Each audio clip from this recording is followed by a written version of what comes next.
Patreon member shout out. Stepped out of the line like a sheep runs from the herd, marching out of time to my own beat now. The only way I know, one light, one mind, flashing in the dark, blinded by the silence of 1,000 broken hearts. Hey guys, how's it going? It is I, the real Wendy Chavez, coming at you today with a Veve Omi update video. Earth 2 as well. Guys, if you're new, welcome. If you're not, welcome back. I love y'all. Everyone say hello to Dashi. Hello, Dashi. Commenting, liking, and subscribing is a free way to help support the channel. Non-free ways are Patreon and smashing that thanks button down below. So first off, we did get a video from Shane today of Earth 2 saying that, hey, guess what? Like I've said for a couple of months now, that we're most likely going to be delaying the Essence rollout. It was supposed to be Q3 of this year. Although Shane did not give a timeline on whether or not it would be Q4, Q1 of next year, Q2 of next year, he just said that it would be delayed. He said that the white paper, although he could release the white paper now, he really did want to release the white paper very, very close to within the release of the actual Essence token. And he did say multiple times exchanges and listings, as in we probably wouldn't just start on one, we would probably start on multiple.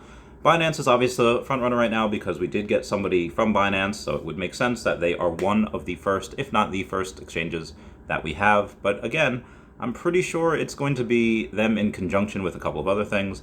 And for the people that have been saying, oh, why Shane? There's a couple of people trying to curse out Shane because just because they want to cash out. Like, just sell your tiles then if that's a thing, if you really want to cash out. But for the Essence, like I said, for those of you that need to hear it, any coin trying to get listed on major exchanges in a bear market will have the opposite effect of what happens. If we do something now when Bitcoin's at 20,000 and then Bitcoin goes back to 16,000 like it was about a week ago, then what's going to happen is that you're going to see this really, really big loss of the coin when it launches, when it's supposed to have a big gain. So again, that's really not something that you want. They are doing the right thing. They are delaying this for the greater good. This is better for us long term. Trust me, I've gone through this multiple times with multiple other different companies. This is the right move. And one last thing about Earth 2, he did mention the drone video game, how he will release 2 of them. A drone video game that's going to be separate, that's going to be not associated with Earth 2, like everyone from Drone originally wanted. And then Drone, the Earth 2 game within the Earth 2 region, which will also be amazing. And for me, if I had to choose a game that is not in E2 or in E2, I'd rather play the one that's in Earth 2, because you'll probably be able to get to earn some ether or essence, or you could earn some jewels or resources, that type of thing. Why play a game when you could play the exact same game and earn money? Why play it when you don't earn anything? I would much rather play it with much utility. Anyway, moving on. We did just have a Veve AMA Ask Me Anything with Veve and Amar Singh, partner with Rewind Collective, and Javante Beauty. He's a buddy of mine, he's a friend. We have talked a couple of times in the past, both on the podcast and both not on the podcast, and he had confirmed a couple of things. First off, we have the Rewind Collective flag, which is right here. That's what we see. That in conjunction with the Rewind Collective heart, which are both rainbow for Pride Month. Those are both, I think, they are both uncommon. 1,978 of them. Those are $50 each. And then we do have not only Pride 2. This is Pride 2. This is something that I think was originally painted and then pixelated after that. Is a commission by Javante Beauty to celebrate the brand's dedication to equality from its founding days until now. The animated series portraits are digitally reworked and capture moments of intimacy, strength, and diversity. The work champions those who have stood up for identity, sexuality, and human rights. They have reflected on Javante's beauty place at the forefront of inclusivity, creating a digital artwork that recognizes the LGBTQIA+ community. It is $100. There is 1,989 of them. It is rare. And he does mention in that AMA that, hey, guess what? There are a couple of places that are real world life galleries that have expressed interest in Pride. I'm not sure how many Prides he himself owns, but I'm pretty sure if there's open interest out in the public of people wanting Pride for their galleries, I guarantee you that some other galleries already have it. Which ones are they? I do not know, but I can do some speculation. Amar did invite me to a party over in New York City. That did take place last week. It was at Makerspace, New York City. It's the largest community workplace. That is a Makerspace NYC.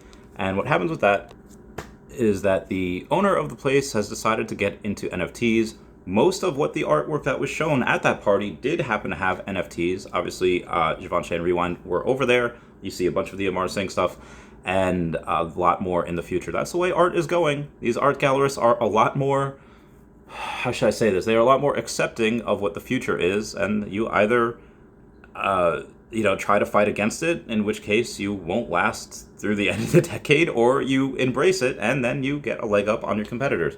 So a lot of the people, including Makerspace New York City, shout out to them. No, this video is not sponsored by them, though it could be. They are going to be some of the leaders, especially in New York. Amar did mention more NFTs that was going to come. There's definitely going to be some that are going to be to Veve, but then there's others that he said he couldn't say where they'd be from, but speculation as of right now is just because he is not only partnered with Veve, he is partnered with Coinbase as well, and you even have a tweet from Coinbase saying, "Give a warm welcome to our newest partners, activist Amar Singh and the artists at Rewind Collective." And this was on the 25th of January. I did a video on this before reporting that, just saying that, hey, a lot of the stuff that you see on Veve could potentially go and be on other platforms as well, such as Coinbase, which is not only partnered with Amar Singh, but it's partnered with Mumbob, it's partnered with Mac on Deck. There's a bunch of reasons why you're going to see some of our NFTs on Veve, not only in the Veveverse, like Amar said. I'm not sure if Amar was supposed to say this, that he says, yeah, Veveverse is coming. Everything that you see on Veve will be available in the Veveverse, and maybe even some things that are not available on Veve might be available in the Veveverse, such as things like maybe what might be on Coinbase NFT. Again, this is just speculation, or any other place that Amar is partnered with. You might be able to see on Veve, just because they do have that foot in the door with the other companies that work with them in the past. Moving on to other Veve and Omi news, we have Brockman Blockchain saying, "I've seen these cycles here a few times. Lately, I've just been super focused on creating and planning what Web3 will become, but behind one or two things many cry about, there's like 20 plus that they have no clue are coming. Stay bitter or enjoy knowing many more surprises await." I thought that was pretty good of him to do that. Also, I mentioned in my video yesterday that the Queen Elizabeth one, which originally, if you were to list it at 23.5K as for on Veve, you would get a bit of a staking reward from someone in the community. However, that person that had originally said that did not live up to the opportunity. I don't know if it was malicious or just something bad happened to happen where he couldn't afford to do it anymore. But the person is no longer associated with the Veve Collectibles group on Facebook, which is where it originally was, so now you do not get staking for that.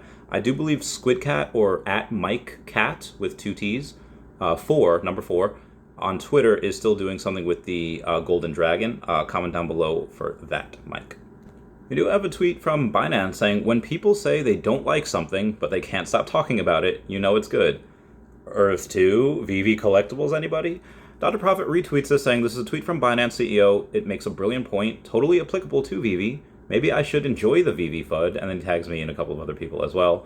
And Brockman Blockchain also does a little bit of a tease saying, "I don't normally share sneaks, but here, that does look like it is a Omi ring. That Omi ring might be for Fishes. It might be for something that he's working on for Veve.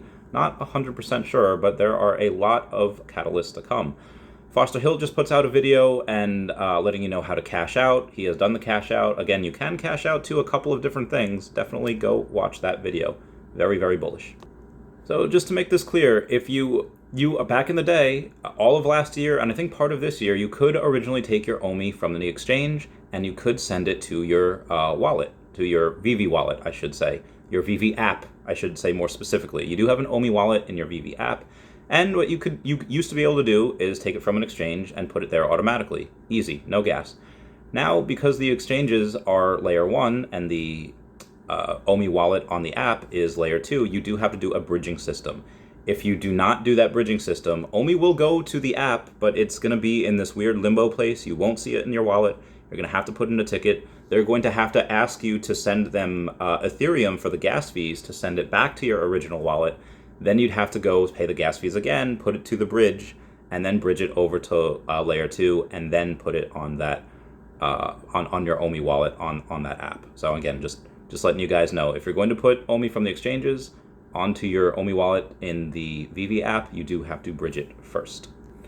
So just to let you guys know, if you've been here for a couple of months or a year, or maybe possibly a little longer, Brockman Blockchain put some things into perspective, saying in 2018 to 2019, talking about FUD, there wasn't even an app.